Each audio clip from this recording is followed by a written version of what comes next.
explores nature versus nurture in Cold Blood, the true story of two men, Perry Smith and Richard Dick Hickok, who murder an entire family in a rural Kansas town in November 1959. Capote's In Cold Blood gives the audience a detailed look into the upbringing of the character Perry Smith, creating a sympathetic outlook towards his past and attempting to bring a sense of understanding as to how a seemingly harmless young man could brutally murder four innocent people. In the case of Perry Smith, nurture was the cause of his actions in regards to the Clutter family murders. Overall, it is clear that Capote creates roles for each of the criminals in terms of conflict nature versus nurture.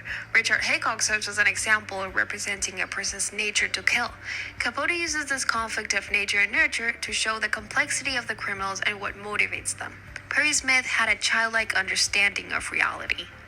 Because of their similar childhoods and experiences, Capote looked to Perry Smith as the man he could have been, not as the person who killed an entire family without feeling any remorse.